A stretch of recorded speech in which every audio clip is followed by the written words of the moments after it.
Welcome to Sports Spectrum, the sports and faith podcast that brings Jesus back into the conversation. Here's your host, Jason Romano. This episode of Sports Spectrum's podcast with Cathy Parker is brought to you by Compassion International, the most trusted child development ministry in the world. It's $38 a month. It's a tax-deductible contribution, and it connects you with a child in need, and it helps release a child from poverty. What a great opportunity to make that difference in a child's life through Compassion International. Your deduction, your contribution provides food, education, medical care, and vocational training, all done in the name of Jesus. It's a wonderful opportunity to make that difference. Check out compassion.com/sportspectrum. That's the website, compassion.com/sportspectrum, and consider releasing a child from poverty today. On the podcast today, we welcome Cathy Parker to the show. Cathy is the author of the book Northern Lights, One Woman, Two Teams, and the Football Field That Changed Their Lives. It's a story about Cathy, who's a football mom and a coach's wife. Her husband, Carl, played in the NFL with the Cincinnati Bengals, actually was in the Super Bowl, that famous Joe Montana to John Taylor Super Bowl back in 1989.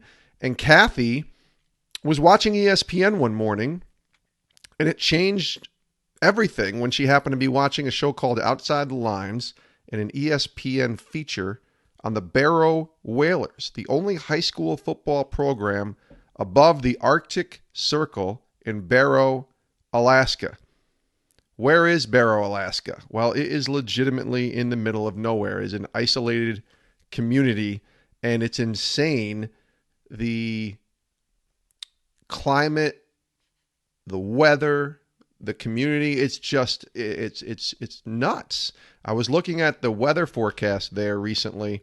This was late June when I was looking at the weather forecast, when it was 85 degrees here in Connecticut. It was 90 degrees at the Sports Spectrum offices in Colorado. And in Barrow, Alaska, it was 42 degrees. And the high for the stretch of weather that they have is in the 50s. Here's another thing about Barrow, Alaska. The sun rises at 3 o'clock local time in Barrow, 3 o'clock in the afternoon, and it sets at midnight. So things are just a little bit different in Barrow, Alaska than they are in the rest of the United States, especially the lower 48. And this story is an amazing one that Cathy writes about in her book, about bringing hope to a community that in many ways felt hopeless. The young men of Barrow had turned to football in this desperate search for hope despite community drug use, depression, dropout rates skyrocketing to all-time highs. But the hope and support for the team were fading until Cathy stepped in and made this difference. Listen to this incredible story of Cathy Parker, one woman, two teams, in the football field that changed their lives. The Northern Lights story here on Sports Spectrum's podcast.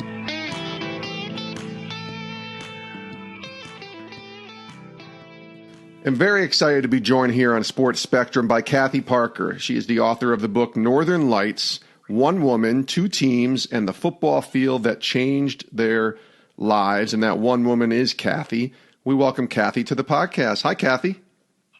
Thank you, Jason. It's good to be with you. And, I do this disclaimer about the one woman because it took so many people helping me, Absolutely. I'm sure you wrestled even with that title, right? I know, that wasn't my idea. The publishing company said, no, but this is what we're putting on here. And I was like, so I always am like, man, it took thousands of people helping. Well, I love it. And I'm so glad you're with us today. Let's dive into this story and maybe give some background on yourself to start. I know Okay. your football is a big part of your life. You're a football family, come from a football family. So share a little bit of background on yourself and how football has played a role in your life before we get to the story of Northern Lights.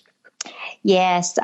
Well, my family kids me. They're like, Mom, you're the only non-athlete in the family, So, but we've got 3 sons, and they all were dual sport athletes: baseball, football. Our daughter, our youngest, she I brag about her. I'm like, she's probably the best athlete in the family. She's a softball player. She now coaches softball. And my husband, he played college ball at Vanderbilt, went on, he's drafted by the Bengals. He had the fortune of playing in a Super Bowl, and just so yes, our lives revolved around sports, and that's who we were. And being that we were so immersed in it, and at the time, my husband was an assistant coach, and all 3 of our boys were playing on a team in Jacksonville, Florida. The head coach of the team, Coach Daryl Sutherland, in fact, he just won an award, a national award for high school coach of the year. And he just did it the right way. And we were just so fortunate that all 3 of our boys were under his tutelage, as well as my husband. But he had this program called Men Built for Others, and it was a character curriculum that they had implemented. And I was a little skeptical at first, because my experience with ball, they'd always say, oh, they do it the right way. They don't, they're not all about the wins, but it never turned out to be that way. But I started seeing some things that were really different about this program, really different about this coaching staff, really different about this program. And so I was really blessed that my 3 sons were a part of it, and my husband as well. And one Sunday morning, we were getting ready for church, and the kids were like, "Mom, Dad, you got to come see this." And they were watching ESPN, which was the only station we could get, Jason. It's a good station.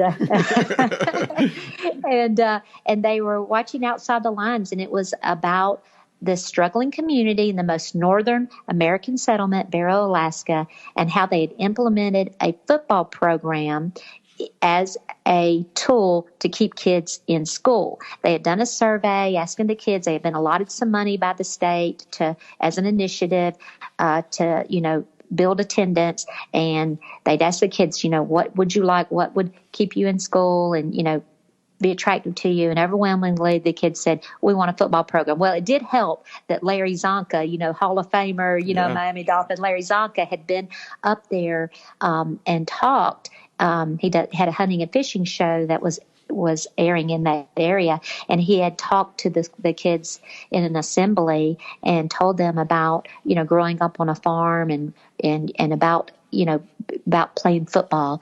And it was new to that area, in the Southeast. My kids had been playing ball since they were, I don't even organized probably since they were 5 years old, but they were like born with playing ball. And but to these kids, the sport of football had just been introduced to them. There were only 2 players on that team that had ever even played the sport before. And so it was just captivating for us to watch that. And also Wayne Dries with ESPN, he did a great job about showing, how controversial the program was, with educators saying, look, this is a waste of money. I mean, this place has no roads going into it, so they'd have to fly to play every opponent. The cost was astronomical, and they would say it only would benefit a few people, and so it was all those things, and they, that made it very controversial. But I knew what it had done in our community, and I knew it would work. And I said to my husband, I said, the educators have good points, that, but what good is it, if computers or whatever, they buy, if kids start going to school? And they were talking about the high suicide rate too in the area. And I was like, that football program is going to save the lives of those young men. And he was like, you're right. And we went to church that Sunday, and I just could not get the thought out of my mind about, what we had seen and if there was something we could do to help them. I had never been to the state of Alaska. I didn't even know anybody that lived there. So I was oblivious, to, what the obstacles really were going to be. But we were putting in an artificial turf field in our area. And that was one of the things that they showed in that special on ESPN, that because it's on the frozen tundra and they cannot grow grass, they played on a gravel field. And they showed how they were, the cuts and bruises and sprained ankles and all that kind of thing. And of course, my boys were cringing at, thinking of playing on gravel, especially in the frigid cold. And, but we were putting in an artificial turf field, and it was like the Lord said, if you need this for your boys, how much more did they need it there? So I just had this incredible vision, couldn't wait to tell my family. And we got out of church that Sunday. And as we're getting in the car, I said, I got an announcement to make. I said, the Lord showed me, I said, we're going to raise the money and we're going to give them an artificial turf field like ours. And we're going to teach them how to play football. And my oldest son, Kyle, he said, Mom, that's ridiculous. He said, that place has no roads going into it. And he was right. It was ridiculous and it was impossible. But that's how it all started. Oh. And one thing led to another. And people, I had this bright idea, Jason. I'd been in sales, and I had this bright idea, I'm going to put together this binder, with photos and all the statistics, and I'm going to present it to, Under Armour or, Nike, one of those companies that can just write a check. This is going to be, this is a done deal, And of course, it did not happen like that at all, Mm-hmm. No, this is a crazy story, Cathy. And it's funny because the more I remember, and I actually was working on Outside the Lines, I was telling you this before the interview, during the time when this original feature on Barrow, Alaska aired in 2006. And I remember thinking, my goodness, this is unreal, the conditions that these players are playing on. What I didn't know, and maybe it was just my naivete of not following up, was what took place after that. But let me dive a little deeper here, because it's one thing to watch something that moves us on television. A lot of us do. We watch shows, we watch specials, we watch documentaries, and there are all these things that are moving us to really feel an emotion. And then we turn it off and we go back to our comfortable lives. And you didn't do that. So take me a little bit deeper into why you felt so compelled to actually make a difference. And honestly, you probably didn't even know the difference that you were going to make, and so many others obviously too, when you're first having that thought inside of your heart, inside of your brain. Take us through that a little bit, because it's one thing, like I said, to watch. It's another thing to act. That is so true. And, and being honest, and I was very honest, in the book. I'm one who can come up with, grand ideas, but then, when things get sort of tough, I can abandon, really quickly, Yeah. And this was one of those things that I could not let go of. It's like when the Lord put that in my heart, I couldn't let go of it. And I kept talking about it. I kept nagging my husband about it. I kept saying to him, honey, get me a meeting with the turf company that you're working with, putting our fields in. And he would say, Cathy, they're not going to want to do that. You can't ask them to do that. And I'd say, well, let me just talk to him. And I kept on, till finally he was like, okay, I'll get you a meeting with them, and it was just things like that kept, we kept talking about it. We kept going on and just kept, and I'll never forget, and I write about this in the book, that, after I started realizing some of the humongous obstacles, like I had no idea that a barge goes one time a year and that the heavy products would have to be on a barge. I had no idea how hard and how difficult the project would be. And when I started, thinking about some of those things, and I started thinking, who am I? To do this? I'm just a coach's wife. I'm working a full-time job. I've got 4 teenagers, I don't have these connections. I don't have the money. I don't have the time. I don't, who am I to do this? And I started, thinking, well, I'm sure somebody else will do it. I'm sure somebody else is a lot more qualified than me. And I had my sister on the phone one day, and I had been talking to all my siblings about it. And I had my sister on the phone, and she asked me about it. And I said, I've been thinking about that, and I'm sure someone else a lot more qualified than me, we'll do something. And she got really, really quiet. And she said, no, Cathy. She said, God gave you that vision. It's you. And I mean, it was like, so, and even through that, there were many times where it just looked like there was no way.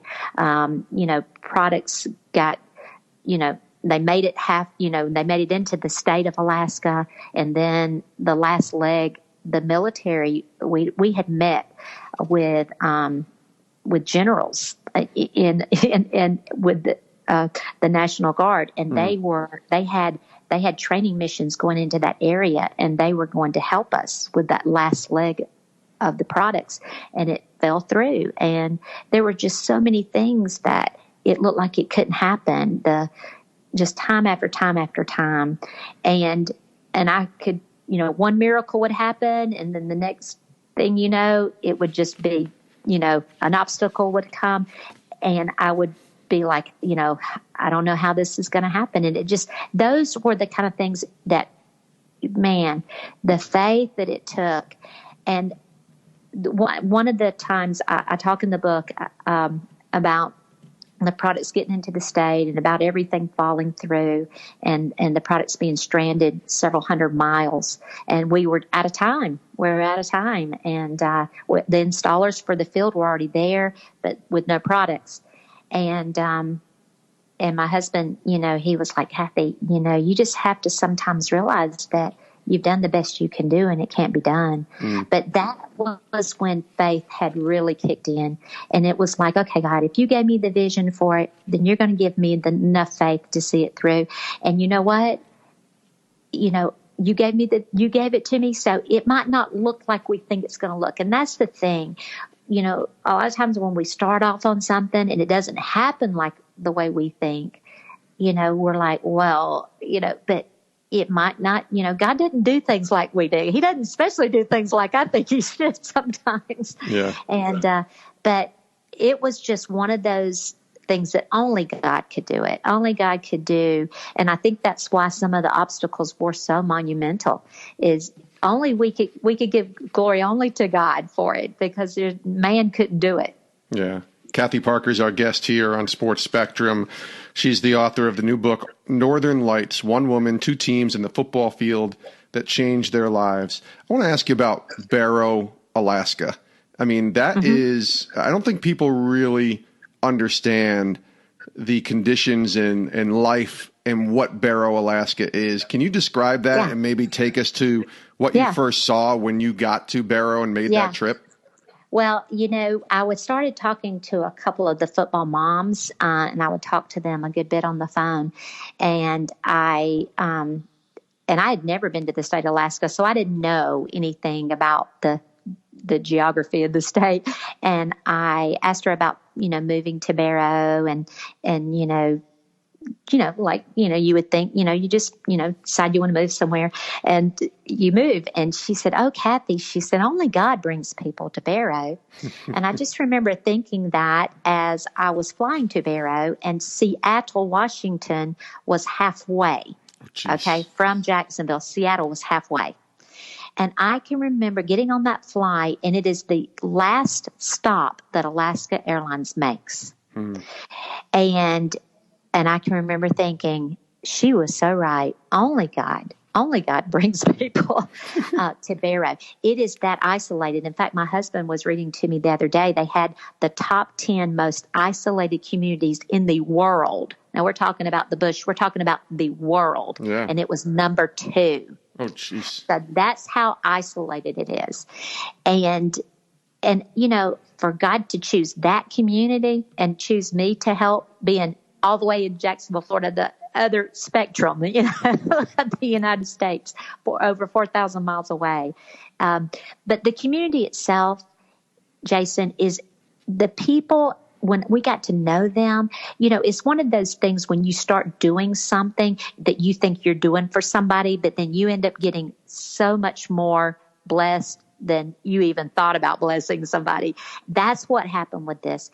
The indigenous people there, the Inupiat people, and their values and their culture. When we started learning about them and getting to know them, it started really becoming clear that we were the ones that were going to be learning, and we've learned so much. Their values that they have these Inupiat values that they write them down, and they're listed in the hotel, in the elevator, above the headboard. The children write them on the dumpsters. I mean, that's the values that they live by. And they're like respect for your elders, love of your neighbor, compassion. I mean, just amazing things that we have gotten so busy in the lower 48 that we've gotten away from things. We've gotten away from, caring for others and noticing others and taking time to serve others. And it really, really, we gained so much more than they did. We shared a game with them. We were able to give them a sport of football, which helped unify their community. They had people that move in to their community from around the world for some of the specialized jobs in education and medical field. But the football program, as you know, it can be a tool to unify people from all walks of life, socioeconomics, from everything. And during halftime, they do their Inupiat dances. And it has just been an amazing thing to see how that sport unified that community. And not just that, but just that there were outsiders that cared about them to let them know they weren't forgotten, even as isolated as they were, that there were people who cared about them. We showed them the love of the Lord, and it just made an impact on their community. It made an impact on their young people, and it gave them something that they could be a part of and be proud of. And they're people that when they do things, they want to do them and they want to do them well. And they were state champions. So it's so funny now, a little over a decade later, when I talk to people in Barrow, they're like, "Now, Cathy, we won the state championship in 2017. I'm like, "Yes, I know you won the state championship in 2017. So they've done it, and they've done it well. The field that you help kind of orchestrate and get built for a couple things. There's a couple things there as I look in the book. I love that there's pictures in it, by the way. It really brings it to life. This field is like right next to the Arctic Ocean. Yeah. And that's fascinating to me. I mean, you don't find anything like that anywhere in the lower 48 for sure. I know, and people in Jacksonville were like, "Why in the world would you put, and I said, well, there's a good story behind that. And, but it was, again, one of the obstacles was a place to put the field. And because we had some people that were very opposed to the field going in on property that the city had and different things like that. Yeah. And it was the Inupiat elders that I got on the phone with one day I was in St. Augustine, Florida, and got on the phone with them and shared my heart with them. And but I told them, I said, we've got so many obstacles. Number one, we don't have a place to put the field. And they just laughed and they said, "Cathy, we own thousands, thousands of acres of land." And so it went on the Inupiat, their land, and that land was right there on the Arctic. Now, when I asked about, the tides and different things, they don't have that there like we do, in the lower 48, so it's not that pressing on being so close. But the neat thing too, Jason, about it being so close to the Arctic Ocean, when they win, they go jump in the Arctic Ocean. They don't do the Gatorade on the coach. They just go jump in the Arctic. It's the craziest thing ever. I know there's photos in the book with them coming out of the Arctic, Mm-hmm. It's insane. There's a picture literally of a polar bear that when you see behind the polar bear, there's the football field. I mean, that's how close this is to the Arctic. Can you take us through, because I love that you talk about how putting this field up brought both football teams together in surprising and sometimes hilarious ways, as you say. Can you share a little bit about how it really brought these teams together and maybe a hilarious story or two? I'll be glad to. Well, when I went to our head coach, at our school at Bartram Trail High School.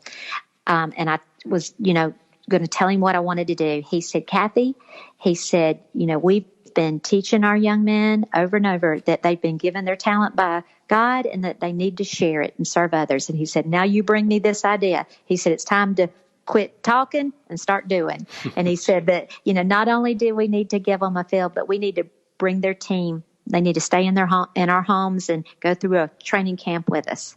So that's what happened. The team came to Jacksonville, and they stayed with us and participated and learned to play the game. And bringing teenagers from the area, and some of them who had never been out of their area, and bringing them to Jacksonville, Florida. It was quite a difference. And so there were many things that they were experiencing for the first time. I had another mom and I had picked some of the kids up from the airport. Some flew into Atlanta and then took a bus. And so they got there in several different ways. And but the ones that we had picked up first from the airport, were leaving the airport, and a typical thunderstorm, and in Florida, it's like, 15 minutes, it's gone, and so it is storming, lightning, thunder, just pouring down rain. And I've got the windshield wipers just going as quick as they can. And they're just, I can tell they're scared, and I said, it's okay. I said, it won't last long, and I said, have you ever experienced this before? And they were like, no, we don't have, thunderstorms. And then one of the kids go, is that water all coming out of the sky? And one of the other kids says, no, there's someone on the hood of the car with a water hose. So just seeing things for the first time. Another thing that happened is, they're staying in the homes of, the families, and in the evening, hanging out and swimming in the pool, and a ball goes out, they're throwing ball in the pool, and it goes out onto the grass, and one of the players, goes to get it, and then he just stops, in his tracks. And we're like, we're thinking snake, ants, all that kind of stuff. And we said, what's wrong? And he's like, I've just never felt grass before, so those kind of things over and over. And of course, they have to go to the beach, in sunny, Jacksonville, Florida. And of course, our cheerleaders just happen to show up, at the same time, and so, there's just photos all over, the front page of the paper of, one of the players. In fact, this was a player who, when he came, I didn't even know if he was going to be able to come, because his mother had passed away the previous year, and just 5 days before coming, his father had passed away. And so I didn't even know if he was going to make the trip. And here he was on the front page of our paper, and he had this big smile on his face, and he's jumping up in the air, catching a football, and he's got 3 girls in bikinis, jumping up, after him and all. And I show it to him the next morning, and I said, look, you made the front page of the paper. And he looked, and he's shaking his head. Oh no. And I said, this is a great photo. And he said, not when you have a girlfriend back home. So awesome. Anyway, just funny, kids being kids, enjoying, getting to experience things, we take for granted. When you live into a place that you grow no fruits, vegetables, anything like that, everything has to be flown in. It's extremely expensive.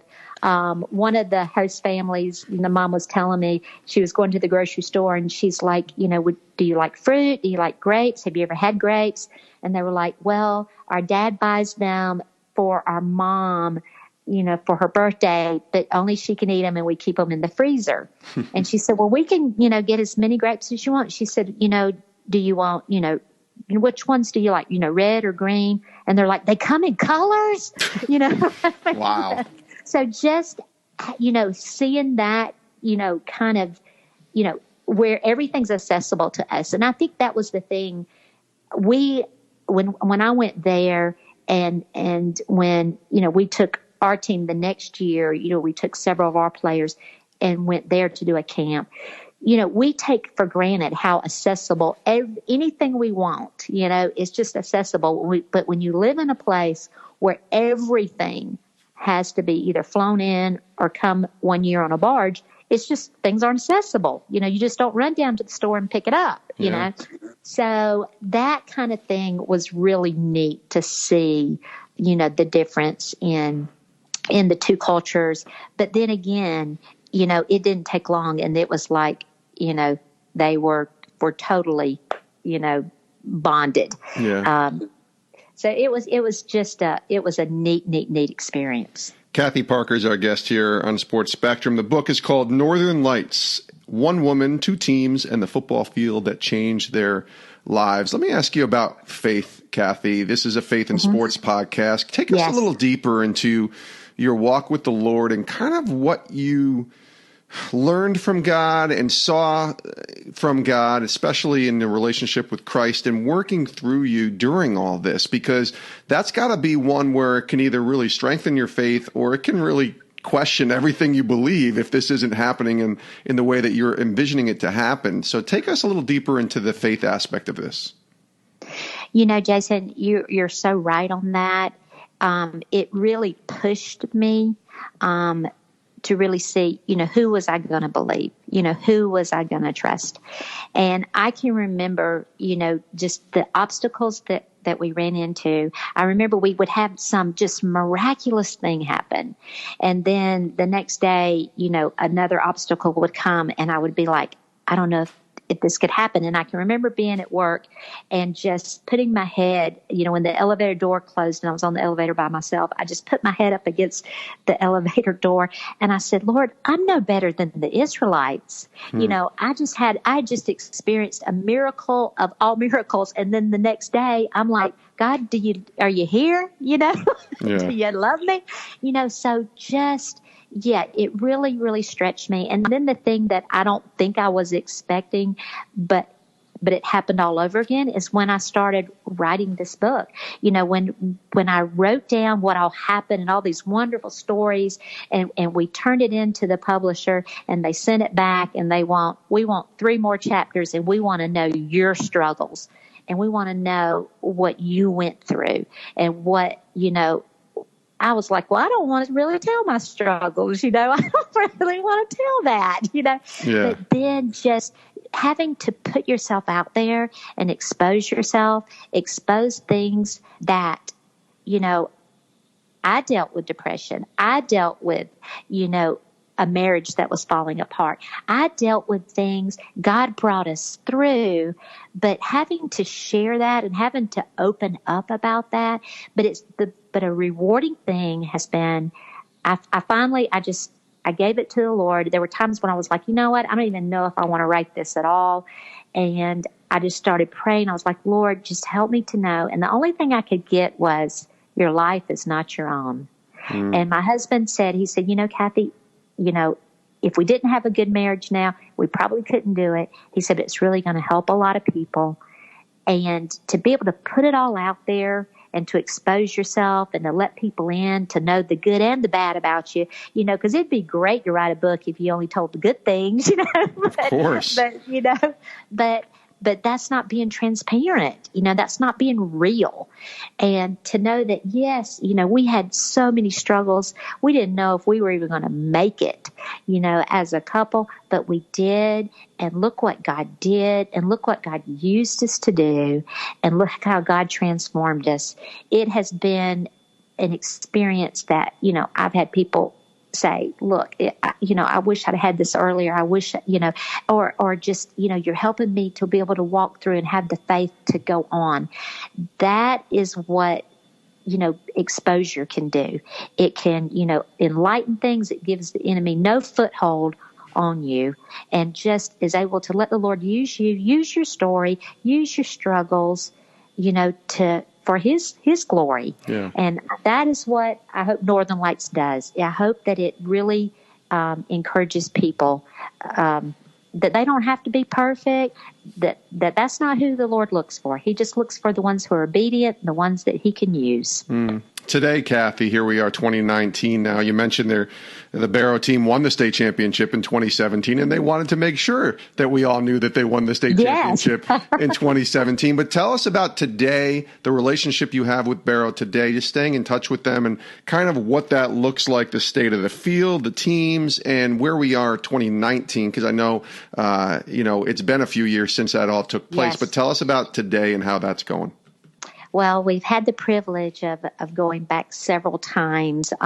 We were working on a movie. We've sent the director there and sent different people up to be able to really get to know the people.